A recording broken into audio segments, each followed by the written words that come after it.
আমি নিজে বলছি, আমার বুঝ হওয়ার পরে আমি কারো জন্য এতটা কাঁদি নাই। আমি আমার এই নওজোয়ান শহীদ শরীফ উসমান হাদি রাহিমাহুল্লাহ তাআলা, তার জন্য আমার চোখের পানি যেটুকু পড়েছে। আমার শায়েখ আল্লামা মুফতি মুশতাকুন নবী কাসিমি, আমি তাকে দেখছি বাচ্চার মতো অজরে কাঁদছে।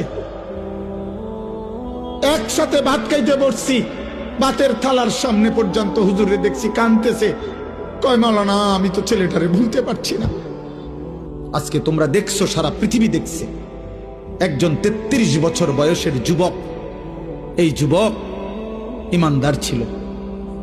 আমার প্রিয় ভাই, আমার কলিজার টুকরা ভাই শহীদ শরীফ উসমান হাদি রাহমাতুল্লাহ আলাই, এই নওজোয়ান ইমানদার নওজোয়ান 5 ওয়াক্ত নামাজ সে পড়তো প্রতিদিন। খুদার কসম, ফজরের নামাজ সে জামাতে পড়তো। ফজরের জন্য বন্ধুদেরকে ডাকতো।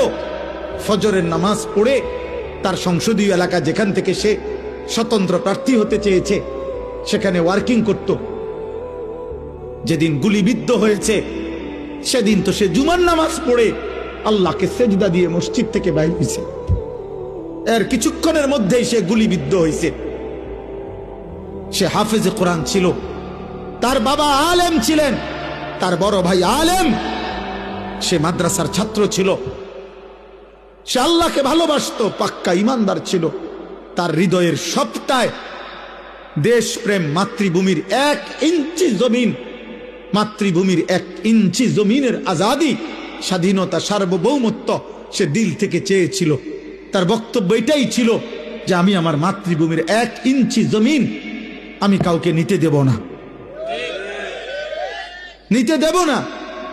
এক যুবক আল্লাহকেও রাজি করেছে, মাতৃভূমির প্রতি ভালোবাসা দেখাইছে, ঈমান এবং দেশপ্রেম, এই 2 জিনিস তার মধ্যে একত্র হওয়াতে, তোমরা ভাই বলো, একটা ছেলে বলো, তোমরাও দেখছো, আমরাও দেখছি, গোটা বাংলাদেশের লক্ষ লক্ষ আলেম, মুফতি, মুহাদ্দিস, পীর, বুজুর্গ, আউলিয়া, ইমাম, খতিব, মুয়াজ্জিন, তালেবে ইলম, হাফেজে কোরআন, বুড়া মানুষ, জওয়ান মানুষ, বাচ্চা মানুষ, আরে বাবা, এই জাতির 18 কোটি মানুষ মনে হয় তার জন্য অঝরে চোখের পানি ফেলছে।